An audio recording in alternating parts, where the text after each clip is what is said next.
Takže ahoj lidi, my vás zdravíme do dalšího videa. Tentokrát to bude let's play na hru, jakou? Nějakou takovouhle, no a dneska si ukážeme, jak se to má dělat, protože tady je to opravdu fakt o nervy.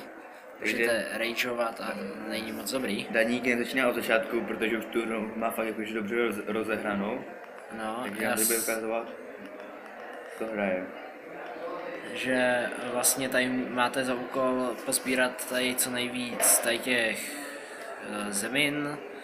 zemí, všeho prostě a musíte udělat tohle a potom tohle a potom ještě tohle, no a takhle to jede do kolečka a potom ještě tohle, no a tím bychom to tak nějak ukončili. Vypadá to na velmi zajímavou hru, moc se mi líbí. To je tak na 4 hodiny jako zábava tohleto si myslím. To je herní čas je tak jako na beginner úroveň tak 3 hodiny, ale když to chcete fakt jako hard, jako tu hardcore úroveň, tak to je prostě 10 hodin a dny, týdny. Ano, přesně tak. Měsíce, klidně, v pohodě. A můžete to hrát všude, protože hej, je to na mobilu, kvalitním.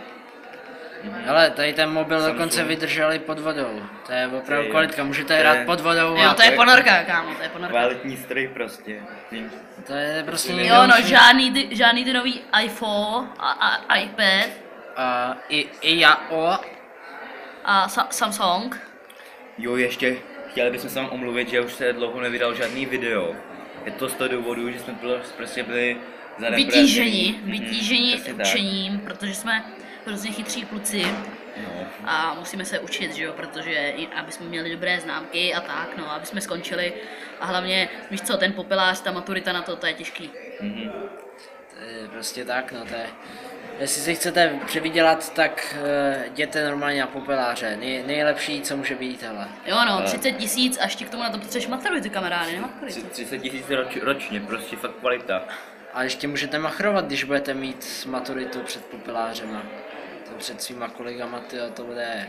Takže prostě zapřemýšlejte o tom. No tak, hele, já bych to ukončil, hoši. Ale neděláme nějakou reklamu těm popelářům? Neměli by nám dát ne, to bychom museli říct, že jako Nikos je nejlepší. Popeláři hele, už je naše třída otevřená. Ne, no. Už můžeme do naší třídy.